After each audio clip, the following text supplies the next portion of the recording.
You're listening to Cannonball Mindset, a podcast dedicated to helping people achieve the most out of their personal and professional lives. The Cannonball Mindset challenges you to step out of your comfort zone and lean into the possibility of having a life of abundance. Disruptors, innovators, and groundbreakers are all welcome.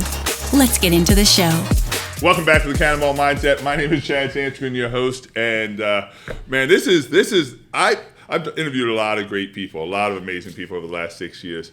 But this dude, once you see him, once you hear him, you're gonna know why he's so beloved, why he's followed by millions, why his TikTok page is arguably, not even arguably, the number one page on TikTok right now, one of the biggest content creators you're gonna see.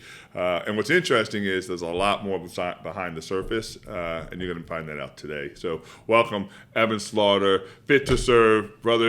I am like pumped, like legit pumped. Nice, man. Yeah, I appreciate it, dude. I really am excited about doing this, man. Excited about hanging out and having some good conversation. It's going to be awesome. And then last night we were. It's so weird to say this, but we saunaed together last night. Yeah, first time we met, we saunaed together. The first time That's we met, the key I to was that. sweaty, all sweated up in the sauna. Yeah. You're pressing yourself up against the window. It was a very awkward move. That must be Chad. Let me get undressed and get in. Yeah. That's the type of podcast this is going to be. Yeah. Evan Slaughter, Fit to Serve. Hey, first of all, thanks for coming in. I know you're crazy busy right now. You're on the podcast circuit. You're creating your own content. You're doing a ton of things. Let me ask you a question. How did this start? And we'll get all the way back to your military experience, kind of your upbringing. But when was the first video you made, piece of content you made where you're like, oh yeah, I got something here? So, funny story, I was, just starting doing TikTok stuff, and the first thing, I was playing around with a lot of different things, but the first thing that took off was a single mom, one of my single mom thirst trap videos, where it's like, when the single mom next door asks you to help her with the yard work or whatever, and I would basically just put on short shorts, right? I was much heavier then, and shirt off, lean against the house with a shovel in my hand and just stare right down the barrel of the camera while it slow zooms in with the right Boys to Men song in the background, and it went viral. And I was like, people like this, so I just kept doing it. Did you do it to create content and go viral, and or did you just man, I'm watching TikTok, I'm a funny dude, I'm just gonna throw something out there? Did you have an intent that you were gonna be a content creator, or was it I was just screwing around and creating content? That's a really good question. So, yes, it was more intentional then. I had just sold some real estate I owned. I was, in between jobs at the time, was unhappy, fresh out of rehab, all the different things going on, a lot of life changes happening, and I knew I wanted to just go after life and do what I'm passionate about, which is making people laugh. And so I started being intentional about trying to put something funny out there and see what stuck. Yeah. But through that, it was also like I was just creating it because I enjoyed it too. Yeah. But I think there was some intention behind it for sure. Yeah, and it just took off. It just took off. And then once that took off, I started getting more into sketch type stuff where I'm talking more and, interacting with the camera. And those started to do well too. Yeah, they all do well. So let's go back. Let's reverse engineer this thing, go all the way back to the beginning. So you grow up where? You grew up in Alabama.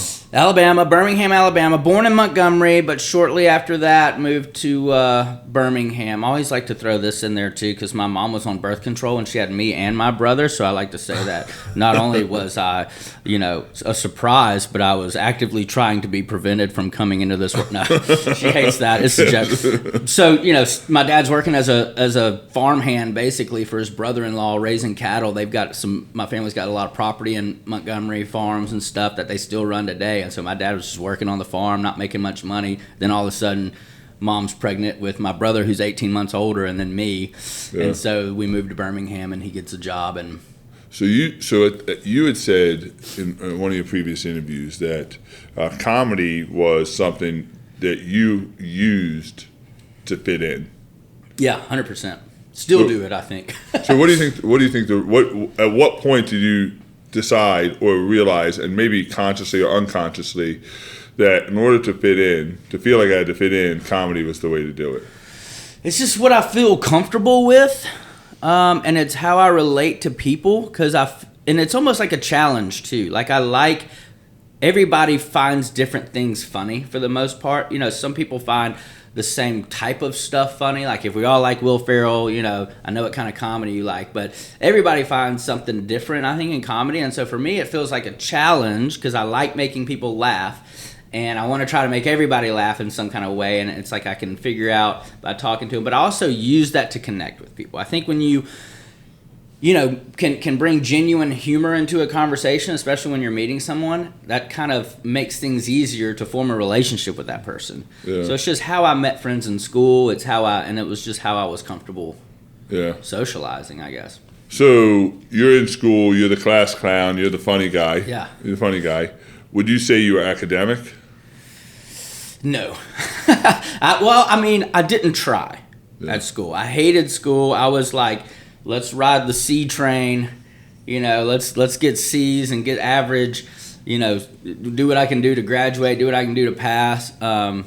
Did go to college for a couple years and ended up quitting that. So it's like it's not that I can't do it, I just don't enjoy the academic that's part. Learning in that setting, I guess. The academic part. Yeah. So now you graduate, you try college for a couple of years. What's your life like at this point?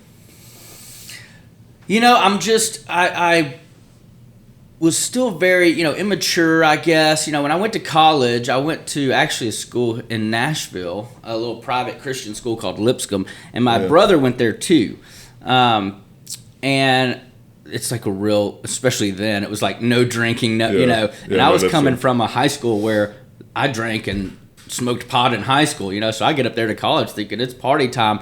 And they just didn't vibe with that at Lipscomb. Yeah. So anyways, after a couple of years, man, I decided to move back to Birmingham, went into UAB for a little bit, was trying to get a degree, and I wanted to be in the fitness realm. I was into fitness then, and then a buddy of mine ended up opening a gym in Birmingham, and I started personal training there and then managing the gym at 22, 23, and was fairly successful at it. So I just stopped college and continued doing that. Yeah. So at that point, you're 22, you're doing something you enjoy doing. Yeah. How do you end up in the military? So during that time too, I've always had, and I like to make this real clear, opiates for me have always been a struggle. There's been some addiction issues in my family. My dad had some issues, ended up going to rehab, divorced my mom, and then after rehab they got remarried and he turned things around. He's sober now and great relationship. Yeah. I was going through that with opiates, but opiates, it's only been opiates for me. So like today I still drink and whatever and can do that socially and fine, but it's opiates for me that have always been something that I've kind of used to, I think, mask what, if I was unhappy or depressed or just wanted, a mood enhancer, it was opiates for me. So I kind of start dabbling in some opiates. Oxycontin was big then, and me and a buddy started doing that, and I got hooked on Oxycontin. And so I ended up doing a little 30-day treatment program outside of Birmingham. And while I was there, they happened to put me in the house where they put active duty military guys. So if there's active duty military guys that are going through issues, drug, alcohol, whatever, that's the house that they're in all together. And I was in the 30-day program and happened to be in that house with them because they'd mix in some civilians too. And that's when I started learning about the military and talking to these guys. And so I get out of that rehab and decide I wanted a fresh start and start looking into joining the military. Yeah. And so you're clean now. Yeah. You're like, all right, I'm going to shift my life. Yeah. Get out of Birmingham. Get out of Birmingham and join the military. Yeah. Okay. That seems like a drastic, like. I'm a pretty drastic, yeah. I make a lot of fast decisions, Chad. Yeah. But it was really cool. And I knew nothing about joining the military. That's what's funny. So I went to the Marine recruiter office first because I was like, I want to be a Marine. That sounds cool. I go in there and I was like, do all this stuff. They make me jump through all these hoops, and we're basically at war right now. I think definitely still in Iraq and moving, or already in Afghanistan too at this point. So I was thinking I was going to walk in, right, sign some papers, and then jump on a bus that day and go to, boot camp, and it was like going to be 9 months later. I was going to do this delayed entry program, blah, blah, blah. So I bounced around to some other recruiters, and I go to the Army and talk to them. I knew I wanted to be in the infantry. It was only a 3-month wait at that time. So I signed up and joined and left 3 months later. At what point in that 3 month? What were you thinking in that 3-month period? Because there's a delay. So like, It sounds like you're make a decision quick. And now I got to sit on it. And so now you got to make a decision. You made a decision. You're clean. Yeah. You're still managing a gym or involved in the gym. Right. Into personal fitness, in good shape. I'm assuming at that point in your life. Feel like you're on a recovery path. Yep. And now, slow your roll, you're going to have to wait. Yeah. Yeah. So, I didn't even think about it like that, because normally I think that's why I was expecting to leave right away, like jump into this, don't think about it, and go. I think that's why I was so excited about something that was faster. But, looking back at it now, the 3 months that I waited, I was really excited about it. I wanted to go. I was ready to go. I was learning more about it. I was working on getting in better running shape, because I was a big weightlifter, but could run. And was just anxious to go, and experience it. Okay, so now you're there. Now I'm there. Now, and you're feeling? Yeah, I mean, it's not Birmingham anymore. It's not Birmingham. Things have changed a lot. I'm at Fort Benning, which is now Fort Moore. They changed the name, and but that's home of the infantry. You're in there with all dudes at the time. And getting yelled at, and it's freezing cold. I go in January, and Fort Benning, Georgia gets cold in January and hot in the summer. And so, but it was, I do well. The drill sergeants yelling at you and stuff like that was never going to bother me. I know how to play that game. There's guys that can't, and that's why they don't succeed. But I loved it. I loved every minute of it. I was into it. Yeah. Okay. So then you get shipped off. Is that what they call it? They actually say shipped off? Like, take a ship or a plane? Well, a plane, deployed. So what I did was, while I was in basic, I actually ended up getting a chance to go to airborne school after infantry graduation, and then I got a chance to go to special forces selection after airborne school. So I literally graduated infantry school, got on a bus, went to the other side of Fort Benning, where airborne school is, did airborne school for 3 weeks, graduated airborne school, got on a bus right after that and went to Fort Bragg, where I did selection. Okay. And ended up failing the last event in selection by like 10 minutes. It was a ruck march, and I came in. It was like my birthday. I was like, on my birthday. I come in like 10 minutes after the time. Of course, they don't tell you the time or the distance of the ruck. Yeah. So you just go as fast as you can. I got stopped at a random weigh station, so they made sure my weight was right. So I had to stop and start. It was a whole disaster, but came in a few minutes late and could have recycled and done it again, but then got orders to go to a long-range surveillance unit in Fort Hood, which was a really cool opportunity at the time. There was only 3 long-range surveillance units in the military, and so I went there, and as soon as I got there, they told us that we were going to deploy in a couple months. So now you're feeling good about yourself now? Love it, yeah. You're like happy. You're off opioids. Yep. You're clean. You're clean. Yep. 6 months, 8 months. You're feeling like, all right. I'm like, I went from here. I kind of did here. I jumped out of a plane. I got deployed here. I got served here. Then I'm like, I missed this 10 minutes, but then I got another chance to go to long range. Yeah. You get to long range. Your self-pride, self-worth, feeling what? I feel good. I'm happy with myself. Giving 110% in the best shape of my life. Loved being, with forming brotherhood with a lot of guys in those military, learning more about it.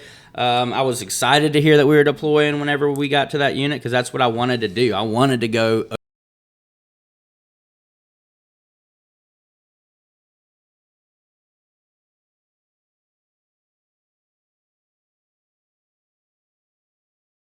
Which is actually 225 miles from where they killed Osama bin Laden at. So we're on the border of Pakistan, basically. Southern Providence is what they kind of consider it. And I think Osama bin Laden was killed like May 9th or May 11th, 2011. We got into country like June, right after. Right after. Tensions are high. So tensions are high. Things are hot. Yeah. And so, we go right on the border of Pakistan, and then literally about a month in, we're doing a changeover with the unit we're replacing. Our sister unit out of Fort Bragg was another long-range surveillance unit, And during that time, one of our guys ends up hitting an IED and it kills him.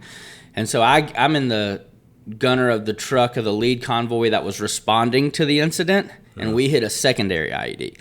So I hit an IED like a month in, dislocated tendon in my ankle, get kind of banged up because I was in a big stand-up turret out of the gun.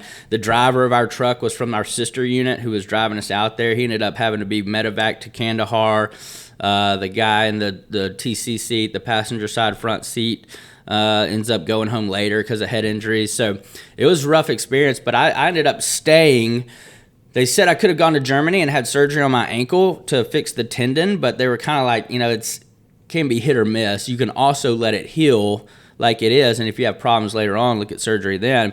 And so I decided to do that, and mainly because I didn't want to leave Afghanistan. I wanted to be there the full year. I was, there with my buddies, with my brothers, and so I opted out of the surgery, stayed in Afghanistan, wore like a medical boot for a little while, did some driving, and then by the end of deployment, I was back walking and running and dismounting and doing missions. Okay. So still clean? So that's where the opiates come back into play, because now I'm injured and they start giving me some overseas, right? Mm-hmm. And then when I get back from... Did they know that you had an addiction before? No, and I didn't tell them. You didn't tell them? Yeah, because in my mind, too, it was like it had been a while since I had an issue with it. Yeah. I knew in my heart that it was a slippery slope for me, for sure. But I was also felt really justified in it. Yeah. Like, I need something. I'm legitimately injured this time. It's not. Yeah. So, It's not a desire to want to. I need it. Yeah. But then, when we get back from deployment that, later the next year or whatever, and I start having to see a civilian doctor, like the military sends me to a civilian doctor. So you started taking prescription drugs again, opioids again, in Afghanistan. Kind of as needed. Yeah. But that's the reintroduction at that point. Mm-hmm. And how long are you in Afghanistan? A year, 12 months. After that? That happened 1 or 2 months in, so about another 10 months. So 10 months overseas. On pain medications out there. Yeah, but it was very intermittent. Yeah, I got you. Yeah. Okay, then you're done. You get sent back home. We go home. We're done. Our unit gets back, and then you can't really deploy for another year after that. They changed the rules about some things. So it's like once you've deployed a year, you have to wait a year before you're deployable again. Yeah. So your unit's just kind of in a phase where you're training some or whatever, but you're not gearing up for combat. So they sent me to another doctor when I got back to get on pain management, and that's when I started taking stronger opiates, which is what, that's when it went downhill fast. Okay. So now you're back. Yeah. Your body's healing. Yeah. But your pride that you'd had that whole year, like killing it, crushing it, clean, best shape of your life. Yeah. Getting promoted and this and jumping out of planes and going to war and doing, and then being injured, you come back. Yeah. Is there a correlation with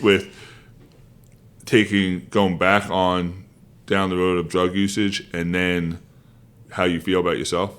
100%.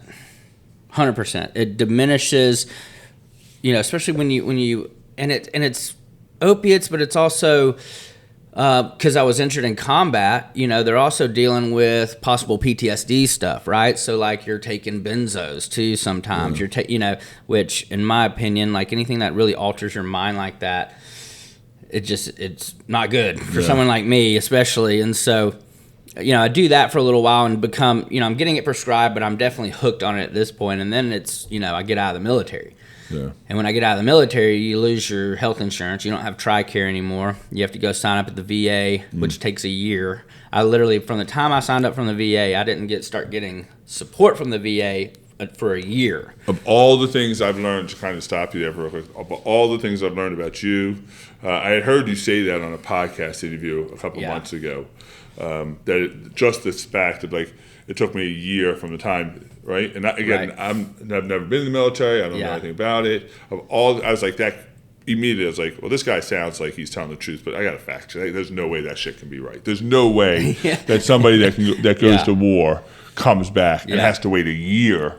Yeah. To get VA benefits, right? So I'm like, I go down a rabbit hole of Googling this and like checking it, and it is absolutely true. What'd you find? It is absolutely true. It is unbelievable. and it hasn't improved. It's really, repulsive. Yeah. It's really, I'm saying, repulsive. Yeah, it makes me like that can't. There's no way that somebody can risk their life and then have to wait a year to get benefits. Yeah. So okay, so now you're in this year of and you won a Purple Heart. Yeah, Purple Heart. Recipient, Infantry badge. Yeah, like you have Army Accommodation Medal, Battlefield Promotion from all that. You have all these medals. Yeah. And you're hooked again. Yeah. And in my mind, I'm like, part of it, which I realize now after coming through it, a lot of things were happening there. Yeah. It wasn't just the addiction to opiates. It's the mindset. It's the not realizing that you are struggling with some PTSD things. That was kind of the hardest thing for me about PTSD. And I don't have a PTSD diagnosis now. And I think PTSD is, we can all experience that in some shape, form, or fashion, bad car accident, whatever. And for me, it was very temporary. It was, hey, I'm fresh from Afghanistan. I had issues with driving when I got back because I did a lot of driving over there. And when you drive, it's like you hit the gas in the convoy and you're running, leading the convoy. You're going fast. You're watching out for a lot of things happening. And so when I would get back, I would drive like that. I ended up getting my license revoked for multiple speeding tickets in the same month, and I don't drive like that, And so I realized that's going on. We go to a baseball game, a minor league baseball game, and apparently they do fireworks anytime they win. So we weren't expecting fireworks, and then that happens, and basically hit the deck thinking a mortar round was coming. So it's little things like that, but that gets better, right? As I'm not in that environment anymore. So that's going on, and the opiates and stuff like that are a way to disassociate from that for me. Yeah. So that's really, I think, where the problem is too, is that physical addiction to opiates is kind of what keeps a lot of people coming back to it. They don't want to get sick and feel like death. Starts mental and ends physical. Yeah, so you're trapped, right? So anyways, that's kind of what I was going through when I went back and was bouncing around to doctors and just life was going downhill fast. And I ended up getting arrested in 2015 for trying to prescribe myself some medication. So I'm like, find this, DEA number. I'm run out of Valium. I'm like taking Valium at the time and then started doing Suboxone to get off the opiates, but it was still a pretty not great combination for those two things. And so I'm just out of my mind, right? And decided to write myself a prescription or not write it. I call it in. Yeah. I did some research on this, Chad.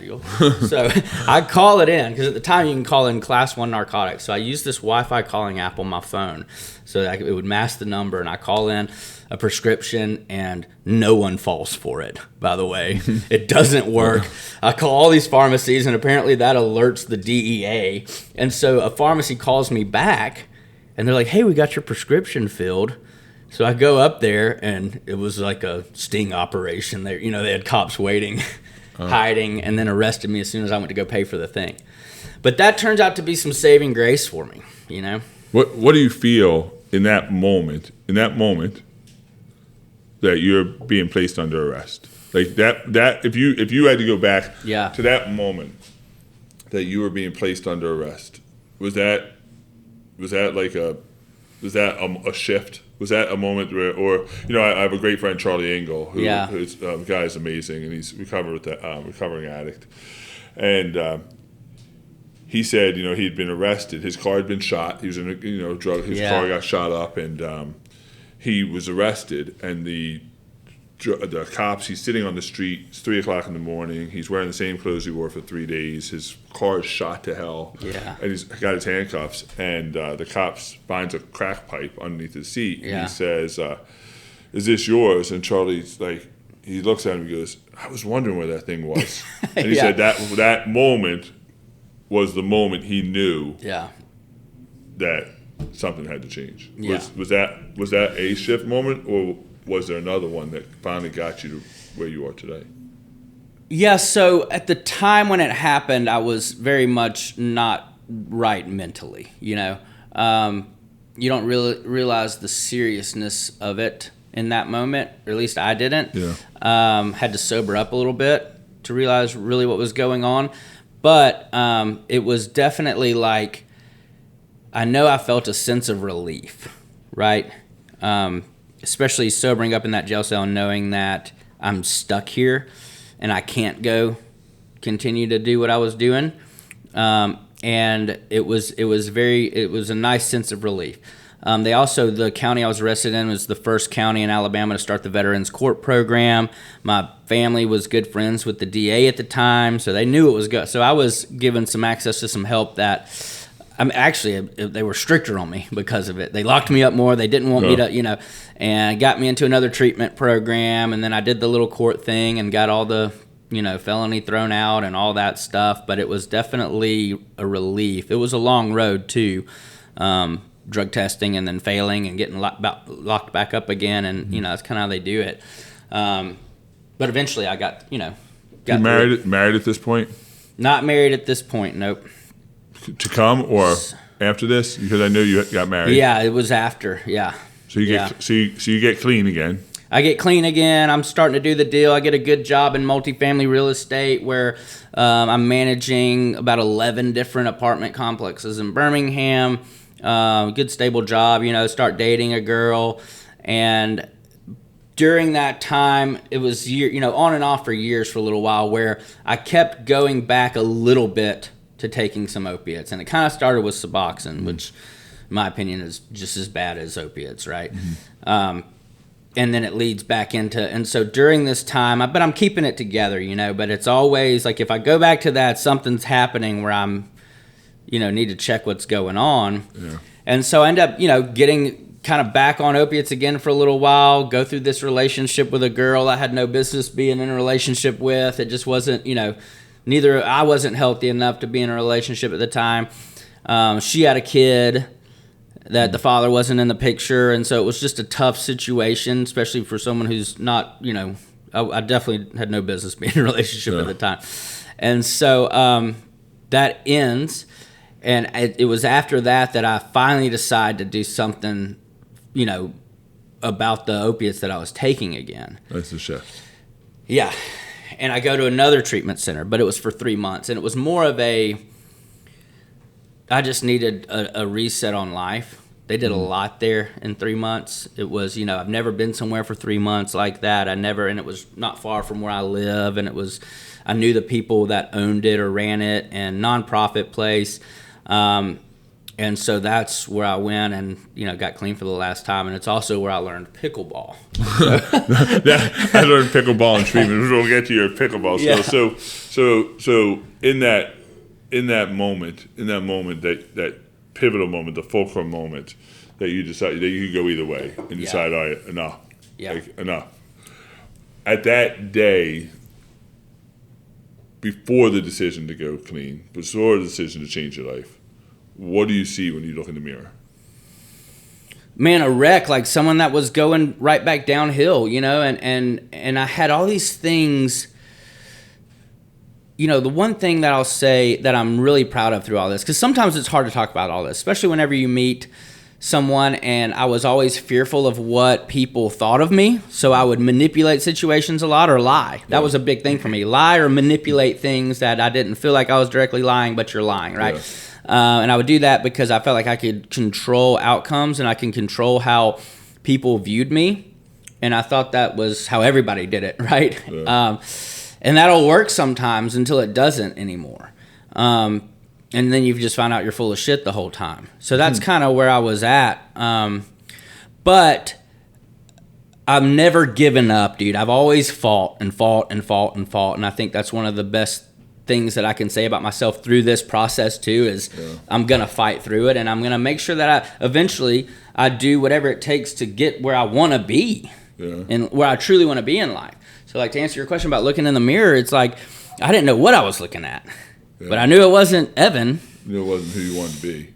And I knew it wasn't, I know that I'm capable of a lot of things, and I know that I have great family and friends and blessings in my life that a lot of people don't, that some people just unfortunately aren't born with. Yeah. So I had a lot of good opportunities at my hand that I was throwing away. So fortunately I had some friends that could recognize that, I needed a change too, and they're the ones that approached me about going to this place, and I said yes. Yeah, resilience is never learned, it's realized. Yeah. Right? Realize your resilience.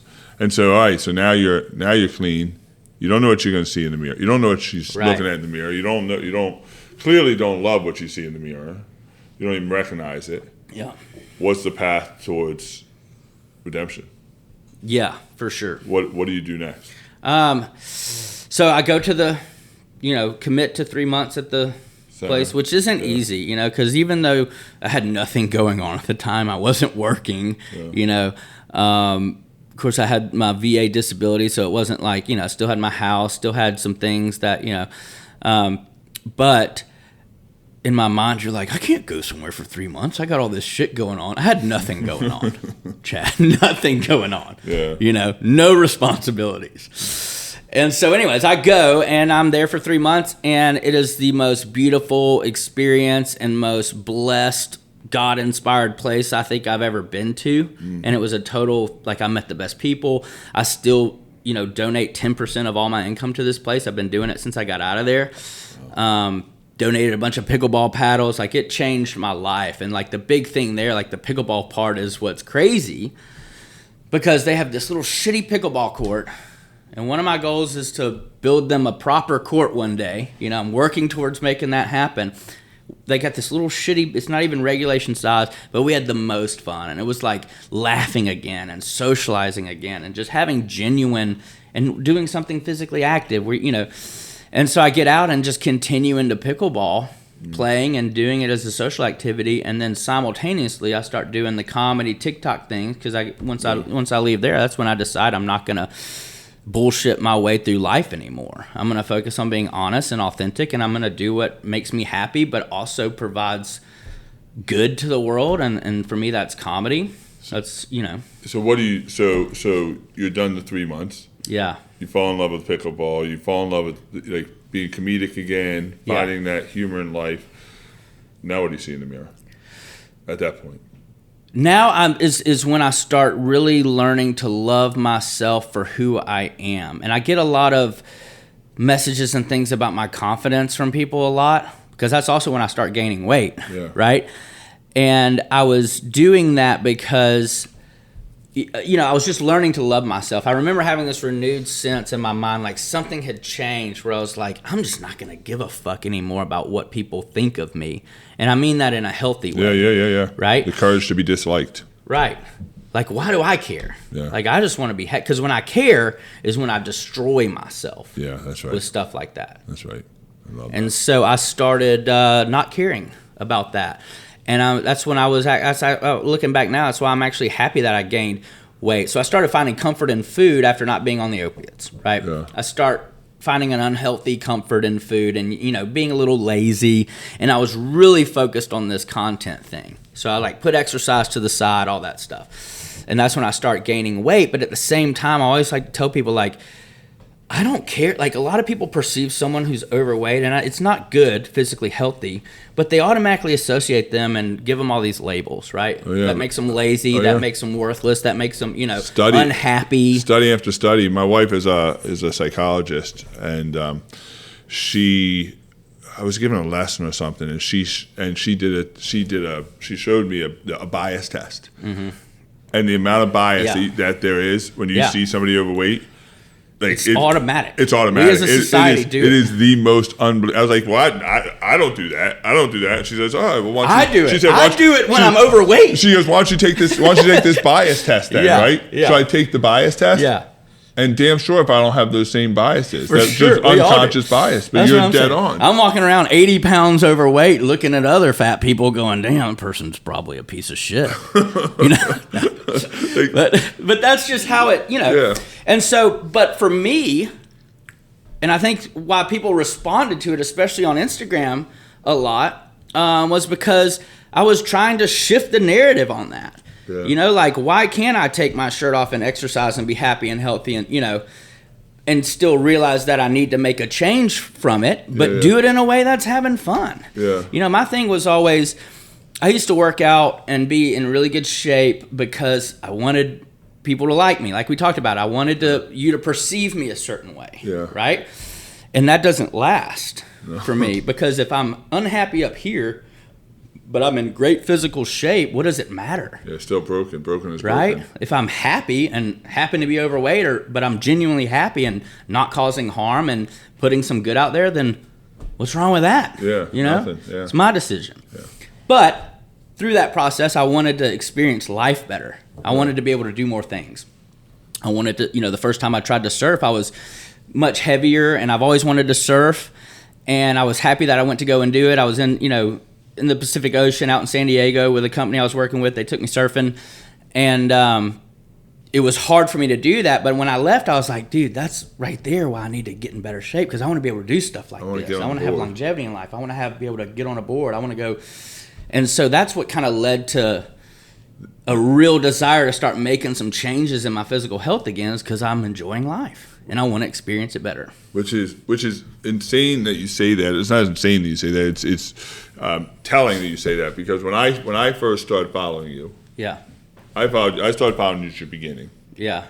And then seeing you yesterday and seeing that, like, it's a real life transformation through TikTok. Like, people can say what they want about social media. Yeah. But we're seeing real live transformation of you. Yeah. Physically, while you grow as a comedian, while you grow as a content creator, through your journey right in front of our eyes. It's unbelievable. Yeah. So let me ask you a question. When you started your content and you made that first TikTok, that camera's coming in, you got the shorts on, you're overweight, you have this big belly, you got this funny kind of persona about you. Yeah. Today, are you worried about your humor being wrapped up in your unhealthiness? Are you reading my mind right now? I was literally thinking that, because I get that all the time. Yeah.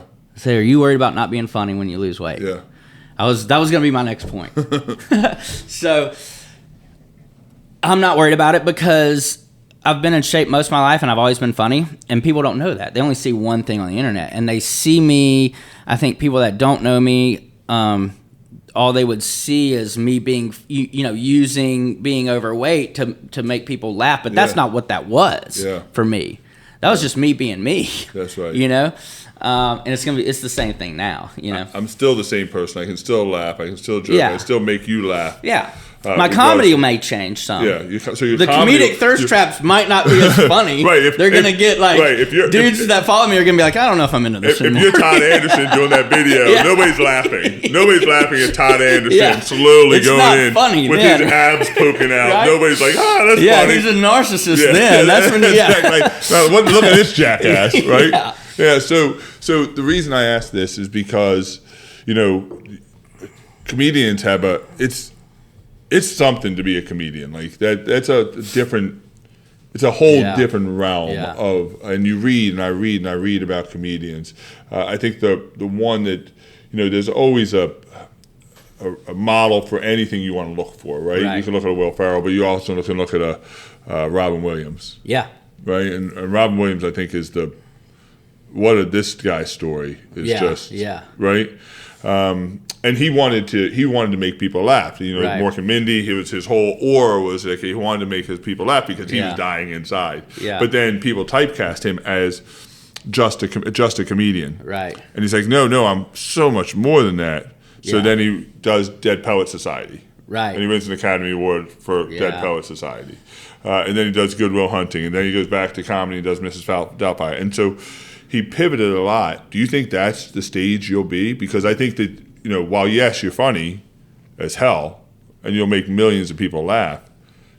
Yeah. Do you think there's more to it than that for you? I like to think so. I've always been into acting and drama and stuff like that. My mom was the same way, big drama nerd, and still does some stuff with her church that she's at, where she writes some little plays for their VBS stuff, and very artistic in that way. Wrote a children's book.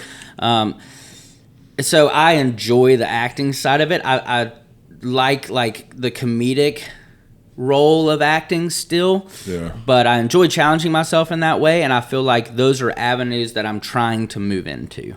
What about the motivational space?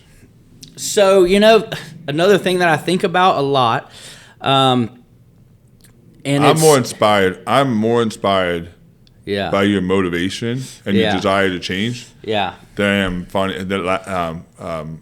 entertained by your comedy. Yeah. And I'm pretty entertained by your comedy. Yeah. But a laugh, while powerful, and I'd love to laugh as much as the next person. Yeah. A laugh has a shelf life that is much shorter. Right. Than the desire to want to push myself to be better. Yeah. I totally agree. And I think the way I've seen it is I try to lead with comedy and then share a positive message. And like opportunities like this where I get to come on and be, tell the other side of things. I think I get your attention with comedy. Yeah. That's a Trojan horse for you. Yeah. And then I make sure that I share with you some motivation and my story. Yeah, I when I was thinking about the direction of the podcast I wanted to go, the interview today, I didn't want to learn about your humor. Right. I had zero desire to learn about your humor, and I don't mean that in a negative way. Yeah. But I think that there's everything I've watched, everything I've read, all the interviews I've done about you, all the research I've done, made me so curious. Not about how do you make people laugh. Right. But how do you change what you see in the mirror? And I think a lot of people are struggling or struggle with what they see. And the reason I kept asking that question of, well, what did you see in the mirror here? What did you see in the mirror then? What did you see in the mirror there? Right. Because your life is predicated on what you see in the mirror. Yeah. No, I agree. And that's honestly what, when I started doing this, especially with the exercise piece to it, I was getting message after message after message and just flooded with things of people that are writing these big heartfelt stuff that's genuine about how they have no confidence to go to the gym and how they're over, and how they feel about themselves and how my videos are, even though it's funny, it's really helping them to find enough confidence to start exercising again or go to a gym or whatever. And when I started realizing that was happening, I knew that if I didn't lean into that some, I would be doing my audience a disservice. Yeah, they would call you a sellout. Right. They would call you a sellout. Yeah. Because you've abandoned the people that they'll say, or could say, that you've abandoned the overweight people, and now you've become a fitness guy. Yeah. Or if I never lost any weight. Right. Then you're not. If you I would this isn't funny anymore. Exactly you're not right. helping. That's exactly right. So it's a real dichotomy to try to figure out. Like how to be true to yourself. Right. While also being an inspiration to the millions of people who have signed up to follow you in whatever capacity, whether it's to laugh, whether it's to learn, whether it's to cry, whether it's to figure out how to get off opioids, whatever it is. You have such a wide range of audience now, and everybody's looking at you for different things. Yeah. How do you stay grounded to where you are going and the person that you are trying to become? Well, I think you just said it when you said be true to yourself. And if I can remain true to myself and make sure that when I do that, that means for me that I'm being true to everyone else. If I'm being true to myself and sharing that and being authentic, then it can't go the wrong direction. That's right. As long as I'm being authentic. So authentic to you. Authentic to me and authentic to, and what I'm putting out is authentic. Like, I think I can be authentic to me, but when I'm putting stuff out on the internet, I don't need to bullshit you there either. And I think that happens a lot, unfortunately, especially in the fitness influencer space where, all the steroid stuff, so-and-so, the Liver King is a great example. He's selling you on his products and he's juiced out of his mind. Juiced the whole time. Yeah, I mean, like, that's what people, I think, associate with whenever they see a lot of fitness stuff. And it's not picking on the Liver King, but a lot, females, males, they all kind of do it. And I didn't want to do that, I hate that. I wanted to be as authentic as I can. And although the internet can be a very, space where it's just a lot of bullshit and fake stuff that you see, the cliche where it's like you can't tell how happy someone is and how their family is by what they post on their Facebook or Instagram because they're probably, but for me, I wanted to turn that on its head and just be like, this is what you're getting, this is what's going on, this is me, and I think for me, I can't lose if I remain in that space. No, there's an African word called sa'ubanu, and sa'ubanu means I see you, I see all of you. Okay. And most people aren't confident enough, or confidence is not really words, but don't have enough self-love to allow people to see all of them. Yeah. It seems like you are. And one of the mantras that I have to tell myself over and over in my head. And man, I bet I've said this no less than 1 million times in the last 10 years. And that is, I'm not afraid of losing you. Mm-hmm. I'm afraid of losing myself and trying to please you. Yeah. And that's what happens when you wear all these masks. Yep. So now you're on this path. You're clean. You're creating ridiculous content. You got sponsors. I was talking to Todd and Katie last night, our mutual friends, and they're like, this guy just has people lined up to sponsor him. Like now you have this platform that you have created. Yeah. What do you see when you look in the mirror now? I see that I can look in the mirror now. Yeah. That's where it starts for me, is I can actually look in the mirror. I was being intentional about looking in the mirror a couple days ago because that was important, I think, to me. Yeah. I can look at myself and be happy and pleased with what I see and not pick on myself. And so today I see someone that is doing what they've been called to do. And I want to, and that is fluid too.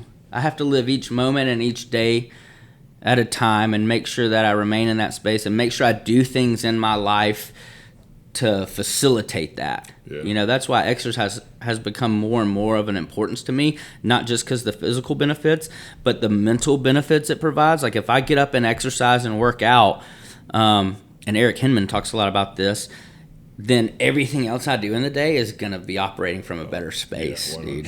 Yeah, I love that. So I'm doing these things in my schedule, yeah. All right, so what's next? Gosh, I've got, a ton of travel. We got the CrossFit Games coming up, which is going to be a blast. It's the first time in Dallas, Texas in a while. Yeah. Going to a pickleball event in Chicago. Just got back from a photo shoot with Chubby's in LA. So there's a lot of travel. But hopefully in September, going to be doing some open mic stuff here in Nashville. Oh, that's awesome. So I'll keep you posted on that, man. I want to bring everybody in for the first one and just laugh and have a good time and do the weekend. Oh, yeah, I'll be in front row for sure. And I got some sketch comedy stuff on YouTube with a buddy of mine, too. That's the CMO for Podium Supplements and also writes for Dollar Shave Club. And he's a genius at writing. So we've been getting together once a month and putting longer form YouTube stuff out there. So I'm excited about that, too. That's awesome. Three last questions. Okay. All right, so where do people find you? So where should they follow you? Where should they connect with you? What's I need more Evan Slaughter. Where do I go? Yeah, so Instagram, TikTok is where you'll find me. There's a link to my website too, which has all the brand deals and stuff I work with. But it's Fit to Serve, Fit the number 2 Serve. It's actually Fit to Serve 1 on Instagram because someone else has Fit to Serve, which I need to figure out. Who got that? Fit to Serve on TikTok. But if you search Fit to Serve, you'll see me. Awesome. And then TikTok is the spot. I can't. I'm telling you, I'm obsessed. Yeah. She's popping up in my reels. I told my daughters, I said, "Oh, hey, I'm interviewing Evan Slaughter," and they go, "Oh my God, that guy's so funny!" And my daughter had my daughters had Wyatt. That's right. Spent the day with Wyatt a couple weeks ago. Yeah, some mutual friends. Yes. All right, let me ask you this question. Okay. So, I'm going to pray for you tonight. Okay. What should I pray for?